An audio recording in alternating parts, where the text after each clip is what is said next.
Hello everyone, स्वागत है आप सभी का। आज जो हमारा चैप्टर है उसका नाम है भू संसाधन और कृषि। भू संसाधन यानी कि ज़मीन, कृषि मतलब खेती।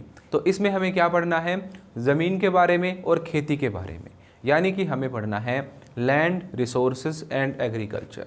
ठीक है, तो हमारे चैप्टर का नाम क्या है? Land resources and agriculture. तो सबसे पहले हम ज़मीन की बात करते हैं कि जो हमारा भारत देश है इसमें कितने टाइप की ज़मीन जो है वो पड़ी हुई है। देखो, आप सभी को पता है, आप अपने घर पर रहते हो, घर भी आपका ज़मीन पे है।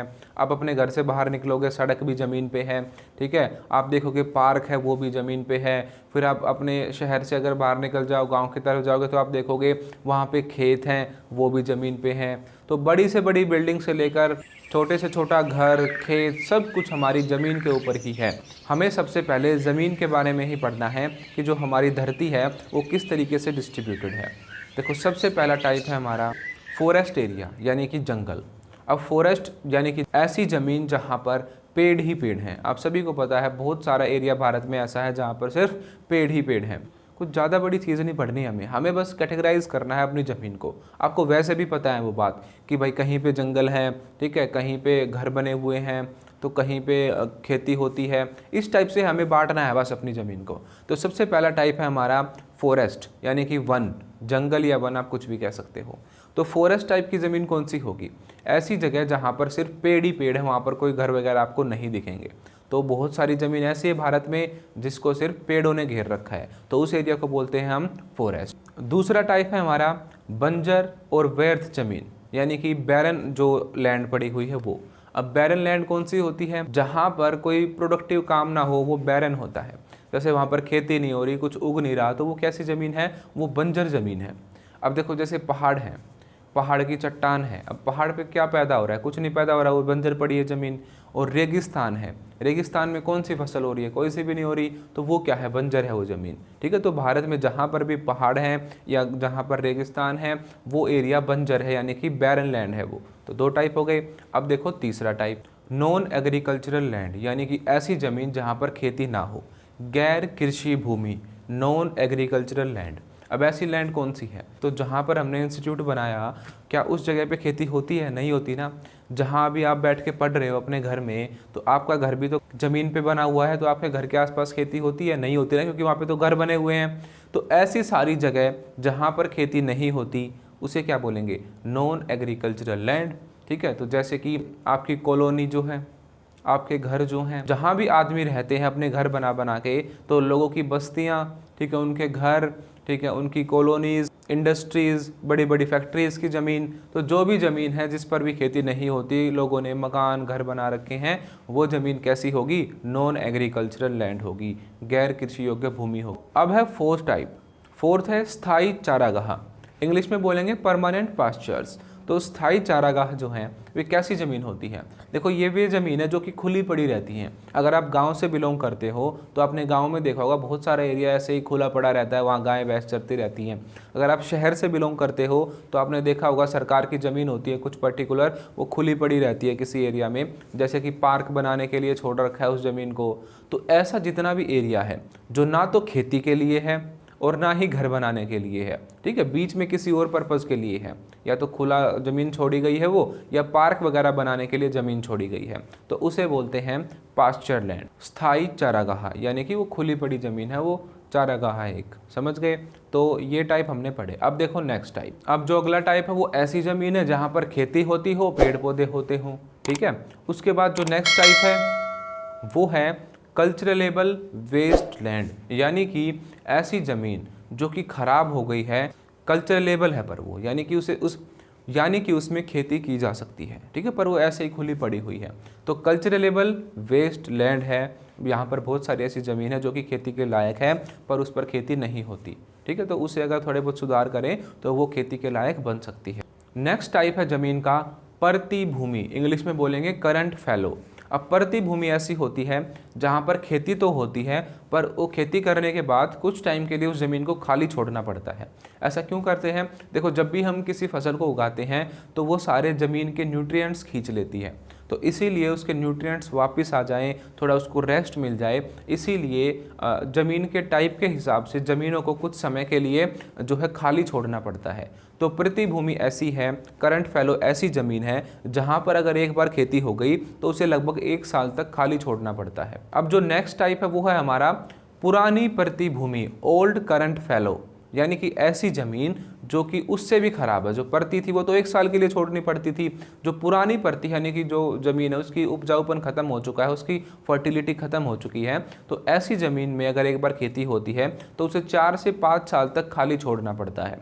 तो ये भी एक ज़मीन का टाइप है, ओल्ड करंट फैलो, पुरानी प्रतिभूमि। प्रतिभूमि ऐसी ज़मीन होती है जिसे कुछ टाइम के लिए खाली छोड़ना पड़े। तो अगर खाली प्रतिभूमि लिखेंगे हम तो वो कैसी होगी, जिसे 1 साल के लिए खाली छोड़ना पड़े। अगर हम पुरानी प्रतिभूमि लिखेंगे, ओल्ड करंट फैलो लिखेंगे, तो ऐसी ज़मीन है वो जिसे खेती के बाद लगभग 5 साल तक खाली छोड़ना पड़ता है। अब है हमारा नेक्स्ट टाइप, निवल बोया गया क्षेत्र, नेट सोन एरिया, यानी कि ऐसी ज़मीन जहाँ पर खेती होती है, जहाँ पर फसलें लोगों ने उगा रखी है। सोन का मतलब क्या होता है, उगाना। तो निवल बोया गया क्षेत्र यानी कि वो एरिया पूरे भारत में जहाँ पर आज के टाइम पे फसलें उगती हैं, जहाँ जहाँ पर किसानों ने अपनी फसल उगा रखी है। तो निवल बोया गया क्षेत्र वो एरिया है जहाँ पर फसलें हैं, इस टाइम पे प्रेजेंट में खेती होती है। ये थे कुछ मेन बेसिक टाइप्स हमारी इंडियन ज़मीन के, ठीक है। इतने टाइप से हमारी ज़मीन जो है वो है पूरे भारत की। कहीं पर खेती होती है, कहीं पर खेती नहीं होती, कहीं पर घर हैं, इंडस्ट्रीज़ हैं, कहीं पर जंगल हैं, कहीं पर ज़मीन खाली पड़ी हुई है, कहीं पर रेगिस्तान है। तो ये थे हमारे कुछ मेन टाइप्स की हमारे भारत की जो ज़मीन है ना टोटल, वो इस टाइप से बटी हुई है। अब देखो हमारा टॉपिक आता है नेक्स्ट कि आज के टाइम पे जो कृषि वाली भूमि थी यानी कि जो एग्रीकल्चरल लैंड थी वो तो कम हो रही है और जो बाकी लैंड है वो बढ़ रही है। ऐसा क्यों है? अब आप सभी को पता है आजकल के लोग खेती कम करते हैं, नौकरी वगैरह की तरफ ज़्यादा भागते हैं। तो इससे क्या होगा, वो अपनी ज़मीनें छोड़ छोड़ के आ रहे हैं और शहरों में रह रहे हैं। तो वहाँ रहेंगे तो वहाँ पे अपने घर वगैरह बनाएंगे, ठीक है। तो मेनली आज इंडिया की पॉपुलेशन जो पहले सिर्फ प्राइमरी कामों में लगी हुई थी वो आजकल सेकेंडरी और टर्शरी कामों में लगी हुई है। प्राथमिक काम वो होते हैं जो हम डायरेक्ट नेचर से जुड़कर करते हैं, जैसे कि खेती करना एक प्राइमरी काम है, शिकार करना एक प्राइमरी काम है, पशुपालन यानी कि जो एनिमल है उनको पालना भी एक प्राइमरी काम है। और सेकेंडरी क्या है, जो प्रोडक्शन करते हो किसी भी चीज़ का, जैसे आपने गेहूं उगाया था खेत में, वो प्राइमरी काम था, पर उस गेहूं को अगर आपने फैक्ट्री में प्रोसेसिंग करके उसे ब्रेड बनाया है तो वो सेकेंडरी काम है, ठीक है। अगर आप नौकरी करते हो कहीं पे, ठीक है, जॉब कर रहे हो, जैसे उसी कंपनी में अगर कोई ड्राइवर की जॉब कर रहा है या कोई भी वर्कर है तो वो थर्ड टाइप का काम कर रहा है, ठीक है। तो प्राइमरी, सेकेंडरी और टर्शरी, तो ये 3 टाइप की एक्टिविटी है मेनली। तो आजकल इंडिया की जो पॉपुलेशन है सेकेंडरी और टर्शरी एक्टिविटी यानी कि द्वितीयक और तृतीयक क्रियाकलापों में लगी हुई है। आप अपने से ही इसका एग्जाम्पल देख सकते हो। आप खुद भी तो पढ़ाई करते हो, आप भी तो कुछ बनना चाहते होगे, आप खेती तो करना नहीं चाहते होगे, ठीक है। मैं क्या कर रहा हूँ, मैं आपको पढ़ा रहा हूँ अभी, तो मैं आपको पढ़ा रहा हूँ तो मैं कौन सा फर्स्ट एक्टिविटी कर रहा हूँ, मैं भी थर्ड एक्टिविटी कर रहा हूँ, समझ रहे हो। तो हम जॉब्स करते हैं आजकल, तो इससे क्या हुआ है, जो ज़मीन खेती वाली थी वो कम होती जा रही है, ठीक है, और बाकी इंडस्ट्रीज़ की ज़मीन, ठीक है, रहने की ज़मीन, ये ज़मीन बढ़ती जा रही है। तो यही था टॉपिक। आपसे पूछ रहे हैं कि रीज़न बताओ भाई क्यों एग्रीकल्चरल लैंड ख़त्म हो रही है, तो आप बताओगे कि इंडिया में आजकल लोग सेकेंडरी और टर्शरी, द्वितीयक और तृतीयक क्रियाकलापों में लगे हैं, इसीलिए उनको उसी हिसाब से ज़मीन चाहिए, इसीलिए जो एग्रीकल्चर लैंड हुआ करती थी उसमें कमी आ रही है, वो कम हो रही है। और इस एग्रीकल्चर लैंड में सबसे बड़ा रोल है इंडस्ट्रियल रेवोल्यूशन का, यानी कि जो ये फैक्ट्रीज लगी हैं इतने बड़े लेवल पे, तो यहाँ के खेत वगैरह सब खत्म हो गए। एग्जांपल देता हूँ मैं आपको, आज से लगभग 20 साल पहले गुड़गांव, नोएडा, फरीदाबाद, ये जो एरिया था, ये सारा एरिया बिल्कुल खेतों से भरा हुआ एरिया था, जंगल ही जंगल थे यहाँ पे। पर आज के टाइम पे अगर आप जाओगे नोएडा, गुड़गांव, फरीदाबाद में, तो आपको वहाँ पे इतनी भीड़ मिलेगी क्योंकि वहाँ पे इंडस्ट्रीज़ आ गई। अब इंडस्ट्रीज़ आई तो उन्होंने उन एरिया को साफ़ किया और वहाँ पे अपनी फैक्ट्रीज़ लगाई। ऐसे ही दिल्ली हुआ करता था, बीच में दिल्ली था, वहाँ पे तो भीड़ भाड़ थी, पर दिल्ली का जो आउटर एरिया था वहाँ बिल्कुल खेत ही खेत थे, सारा खाली पड़ा था। पर आज के टाइम पे दिल्ली में जगह भी नहीं मिलेगी आपको। ऐसा ही हर सिटी में हुआ। तो जहाँ जहाँ पे इंडस्ट्रीज़ बढ़ेंगी वहाँ पे जो एग्रीकल्चरल लैंड है वो कम हो जाएगी। तो आपसे रीज़न पूछ रहे हैं कि क्या रीज़न है एग्रीकल्चरल लैंड के कम होने के। तो रीज़न सिंपल है बिल्कुल, कि आजकल के लोग एग्रीकल्चर वाली एक्टिविटी नहीं करते, सेकेंडरी और थर्ड टाइप की एक्टिविटी करते हैं। दूसरा रीज़न है इंडस्ट्रियल रेवोल्यूशन, कि जो ये औद्योगिक क्रांति हुई है, बहुत बड़े लेवल पे इंडस्ट्रीज सेटअप हुई हैं, इसकी वजह से भी क्या हुआ है, इसकी वजह से भी एग्रीकल्चरल लैंड कम हुआ है। ठीक है, तो यही मेन रीज़न है, इंडस्ट्रीज़ का बढ़ना, लोगों का दूसरी टाइप की एक्टिविटीज़ में लगना। आज के टाइम पे क्या है, एक एक आदमी के 4-4 घर भी हैं। ठीक है, तो जो पैसे वाले आदमी हैं, जो भी इंडस्ट्रियलिस्ट हैं, जो भी पैसे वाले हैं, वो क्या करते हैं, एक फार्म हाउस खरीद रखा है, एक वो खरीद रखा। पहले ऐसा नहीं होता था, पहले के टाइम पे एक आदमी का एक ही घर था, पूरी पूरी जॉइंट फैमिली रहती थी। पर आजकल क्या है, सिंगल तो फैमिली हो गई। ठीक है, एक आदमी जा रहा है शहर में, उसने अपना फ्लैट ले लिया, गांव में उसके बाकी घर वाले रह रहे हैं, ठीक है, या अलग शहर में रह रहे हैं, कहीं पर भी रह रहे हैं। तो क्या हो रहा है, एक एक आदमी के 4-4, 5-5 घर हैं आज के टाइम पे। तो इससे भी क्या होगा, ज़मीन जो है वो कम होगी। ज़मीन पे तो घर बना रहे हैं हम, हमारे चैप्टर का नाम ही क्या था, लैंड रिसोर्सेज। तो उस लैंड रिसोर्सेज के ऊपर ही तो हम घर बना रहे हैं। तो अगर हम घर बना लेंगे तो कॉलोनी बढ़ती जाएंगी, हमारी जो एग्रीकल्चरल लैंड है वो कम होती चली जाएगी। तो यही हो रहा है आज के टाइम पे, लोगों के पास कई कई घर हैं। ठीक है, इंडस्ट्रीज़ के लिए जगह देनी पड़ी हमें, इंडस्ट्रीज़ बनानी पड़ी, तो कितना सारा सेटअप लगता है उन चीज़ों में। तो उससे क्या हुआ, जो एग्रीकल्चरल ज़मीन थी वो कम हो रही है। यही था हमारा मेन टॉपिक। आपको बस यही बातें याद रखनी है कि इंडस्ट्रीज़ की वजह से, अर्बनाइजेशन की वजह से, और जो लोग जो हैं वो ज़्यादा घर वगैरह खरीदते हैं, इसकी वजह से जो एग्रीकल्चरल लैंड है वो कम होती जा रही है। अब ये देखो, आपको जो मैंने आपको शुरू में ही कुछ टाइप्स बताए थे ज़मीन के, उसमें से हमें ये बताना है कि कौन सा टाइप आज के टाइम पे बढ़ा है और कौन सा घटा है। देखो, नंबर 1 पे जो सबसे ज़्यादा बड़ा है वो यही है, नॉन एग्रीकल्चरल लैंड, यानी कि ऐसी ज़मीनें जहाँ पर इंडस्ट्रीज़, फैक्ट्रीज़, घर, कॉलोनी, ये चीज़ें बनी हैं। तो सबसे ज़्यादा इंडिया में इस टाइम पे बढ़ा है नॉन एग्रीकल्चरल लैंड। ठीक है, एग्रीकल्चर तो और कम हुआ है, जितना पहले था उससे कम हुआ है। तो अगर हम ग्रोथ की बात करें, फिलहाल जो है प्रेजेंट टाइम में इंडिया में जो नॉन एग्रीकल्चरल लैंड है वो बढ़ता जा रहा है। आप देखते होंगे कितने सिटीज़ डेवलप हो गई हैं, कितने शहर बनते जा रहे हैं। तो जो शहर बन रहे हैं वो किसको काट के बन रहे हैं, वो एग्रीकल्चरल लैंड को काट के बन रहे हैं। ठीक है, तो नई नई सिटीज़ डेवलप होती जा रही हैं इंडिया में। तो सबसे ज़्यादा कौन सा एरिया बढ़ रहा है, नॉन एग्रीकल्चरल लैंड। उसके बाद फॉरेस्ट जो हैं वो भी बड़े हैं। गवर्नमेंट जो है बहुत ध्यान रखती है इन चीज़ों का भी। तो जो हमारे हिली एरियाज़ है वहाँ पे फॉरेस्ट भी बढ़ाए हैं हमने। ठीक है, वहाँ पे पेड़ वगैरह लगे हैं बहुत सारे, तो फॉरेस्ट वाली ज़मीन जो है वो भी बड़ी है। पर सबसे ज़्यादा बड़ी कौन सी है, नॉन एग्रीकल्चरल लैंड। उसके बाद दूसरे नंबर पे फॉरेस्ट वाली ज़मीन। उसके बाद परती ज़मीन जो थी, जिसको कि 1 साल तक खाली छोड़ना पड़ता था, बाकी उसमें खेती हो सकती है, तो वैसी ज़मीन भी बड़ी है। ठीक है, कुछ कम बड़ी है पर बड़ी है। उसके बाद जो नीवल बोया गया क्षेत्र था, यानी कि जितने एरिया में खेती होती थी, वो एरिया भी बढ़ा है, क्योंकि जो खाली पड़ी ज़मीन थी गवर्नमेंट ने उसको ठीक किया है। ठीक है, ये चारों टाइप की ज़मीन बड़ी है भारत में। नॉन एग्रीकल्चरल लैंड बड़ी है, जहाँ पे खेती होती थी वो एरिया भी बढ़ाया है गवर्नमेंट ने। ठीक, उसके अलावा जो फॉरेस्ट एरिया था वो भी बढ़ाया है, और जो परती ज़मीन थी यानी कि करंट फैलो था वो भी बढ़ाया है। ये चारों टाइप की ज़मीन इंडियन गवर्नमेंट की मदद से, लोगों की मदद से बढ़ी है आज के टाइम पे इंडिया में।